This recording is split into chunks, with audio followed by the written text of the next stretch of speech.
Well, what's going on, guys? Welcome to another video. It's Thursday, so we are doing our Nvidia Geforce Now video. If you are new to the channel, I tend to follow Nvidia's Geforce Now news and game drops every Thursday, and we go over those here. I don't cover a ton of news here on the channel. I do cover things for the cloud gaming services like Stadia, Shadow, and Nvidia Geforce Now service on here. A lot of people who had subscribed to the channel earlier on in the year also had subscribed because of these videos. So because these can affect how I can test these services, the features they get, the games they get, I do kind of like to follow some of these stories here on the channel. Now, I am launching a second channel soon that will be taking over. So instead of a Game Tech Talks playlist here where I do gaming news on the channel, I want to separate that. So I'm going to be doing a secondary channel soon. I'm not sure when it's launching, probably July. And that's going to be more of a daily gaming news discussion type video platform that I'll have there. So, but as far as these cloud gaming news that come out, and especially Nvidia's GeForce Now, I will continue to keep these going a little bit, especially Nvidia GeForce Now Thursdays, where I go over the dropped games and other news that might hit. So the first thing we're going to take a really quick look at before we go look at the list of games out today is that soon Nvidia's GeForce Now will make its way to more Android TV devices. So previously, this was only available on Nvidia's Shield TV for the most part, without hacks, okay? Only available on Shield TV. So Nvidia's GeForce Now game streaming service, which is currently limited to the company's Shield TV devices on Android TV, could soon be available on other devices running Google's Smart TV and media streaming platform. The latest version of Nvidia GeForce Now app on the Play Store adds beta support for Android TV devices. The channel log adds that other Android TVs have not been optimized for GeForce Now and may not deliver a great experience. Unsurprisingly, Nvidia recommends Shield TV for the best GeForce Now experience with the lowest latency and highest quality, but it does sound like it's coming to more devices. So we go on to say here, Nvidia GeForce Now will only be available on Android TV devices that support OpenGL ES 3.2 and have at least 2 gigabytes of RAM. They will also need to be running Android 5.0 or later. However, not all Android TVs are likely to receive official support. While there is no word yet on when official support for compatible Android TVs will arrive, it is expected to start rolling out sometime later this year. Doesn't this sound kind of similar to the G-Sync on FreeSync monitors where, yeah, it works on most of them, but it's not officially supported on a lot of them, and they keep rolling out a growing and growing list of the ones that are officially supported? It's kind of like a thing with Nvidia, but it just it reminded me of that. So more devices, more beta going on. So for you Android TV users out there, this might be good news for you if you're wanting to mess around with GeForce Now on something other than the Shield TV. So let's go over to our other main chunk of Thursday GeForce news. So Nvidia GeForce Now has added 19 games today, along with bringing back some games, and they've also reactivated founder subscriptions in Europe. Now, I know you guys have had so many comments on these videos about the paid founder service with ray tracing and first in line and those kind of features just being sold out since all of the shutdown had happened and gaming had grown even bigger and people needed things to do. It was hard to get. So let's check this out. Nvidia has announced new and returning games coming to the GeForce Now gaming service this week. In addition to announcing video games, it's also announced something that fans of the service in Europe may want to take advantage of. And I would do this quickly because I don't know how much space they've added today. When GeForce Now first launched in Europe, there were 2 membership tiers available, including the free and founders. Same thing here in the US. Nvidia says that after that successful launch, the founders tier reached capacity and the memberships were discontinued. Over the last several weeks, Nvidia has been working to increase capacity and is now offering founders memberships from $4.99 per month for the first 12 months. Same deal here. Not exactly same conversion there, but same deal. The memberships are available at the GeForce Now website and give fans longer session lengths, front-of-line access, and RTX on for supported games. Nvidia is adding 19 games this week, including Satisfactory, which launched this week alongside its official launch on Steam. And they are doing that with more and more games on launch day becoming available on GeForce Now. And I've said this in earlier videos.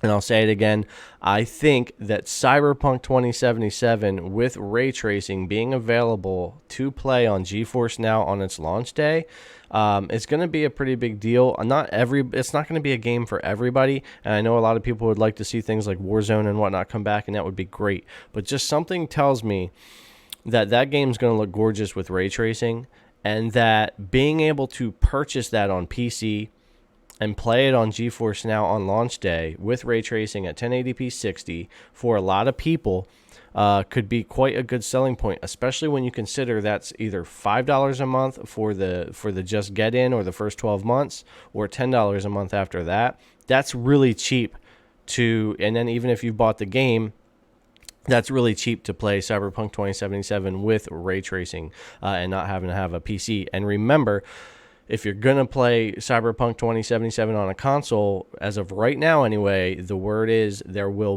official word is there will be no ray tracing or next-gen upgrades to Cyberpunk 2077 on launch of the consoles. So even if the game launches in September and the consoles don't launch till like October or November, when they launch, their versions of Cyberpunk won't have ray tracing yet, even though the consoles can do it. They're just not far enough along in development. But PC will.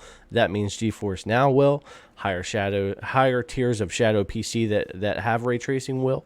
So I think PC sales could be high for Cyberpunk 2077 because of that, and services like GeForce Now that offer ray tracing at a really good price, or even Shadow, could benefit from that. That's just my opinion on that situation. So the game sounds so Satisfactory is a strange game. I'm not going to read this part. This is an open world first person game, basically factory building in the first person, and also has open world exploration and combat. I've not checked this out yet, but I may wind up giving it a go because it does look kind of interesting, and it might be a game that players want to see tested here on the channel using different services and testing on different PCs and things like that. If that's something you'd like to see, let me know in the comments down below, and I'll go ahead and get my hands on this game and check it out and test it for you guys. So here's the list of games that have either been released for the first time or have returned to GeForce Now.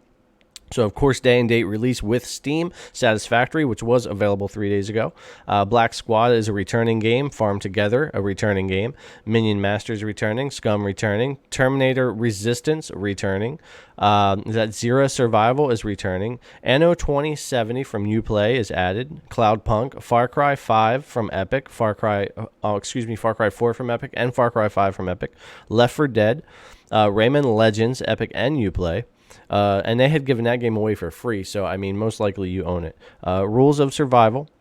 South Park: The Stick of Truth is a Uplay. South Park: Fractured But Whole is a Uplay. Tale of Wuxia, is that right? Tale of Wuxia. Tom Clancy's Splinter Cell Blacklist has been added from Uplay. I personally really like that game, and I think that's pretty cool. And with Uplay's subscription of Uplay Plus, you could play that game on GeForce Now if you wanted to.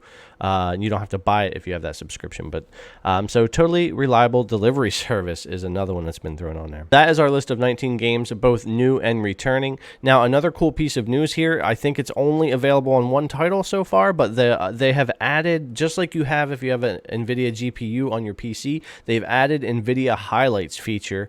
If you don't know, that's a smart feature that automatically recognizes things in the game that happen. They detect key moments, and they will record that for you. That already happens on PC, so now this is being added to GeForce Now. That might be really cool for a lot of people that happen to play on here a lot and want an easy way to get highlights. The service will automatically capture these and save them. Support for the feature with Counter-Strike Global Offensive is the first title. So it sounds like one title right now, Counter-Strike Global Offensive, has that support first for NVIDIA Highlights. So that might be something really useful for you. Additional games will gain support for highlights over time, and support will come to the Mac as well. NVIDIA GeForce Now continues to grow its library with cool and interesting games and features. One of the more interesting games that NVIDIA has added in recent memory was the shark simulation game Maneater, added in late May. And I wanted to bring up Maneater anyway, and I'm glad they threw that in here. I actually really like this game. It may not be for everybody, but being a shark lover, I really, really like this game. And when it first came out, it didn't have cloud saves, so I was playing on my PC, and then I had to take my save and move it over to Shadow. And then when I went to play on GeForce Now, of course, there's no way to move your save back and forth there. I had to start all over again and just didn't play it. 1 week later, they added cloud saves. So Maneater now has cloud saves. You can play on GeForce Now, Shadow, your PC, whatever. You can even use Shadow to play Maneater through GeForce Now or through Shadow on your iPhone, since Apple has blocked all of these apps, and Shadow has returned to iPhone. You could actually play Stadia, GeForce Now, PS Now, and any game you could install on your Shadow right on your iPhone or iPad, which is really cool, because I don't know that Apple's going to be adding Stadia, GeForce Now, and others anytime soon. They just really haven't been really friendly with having those.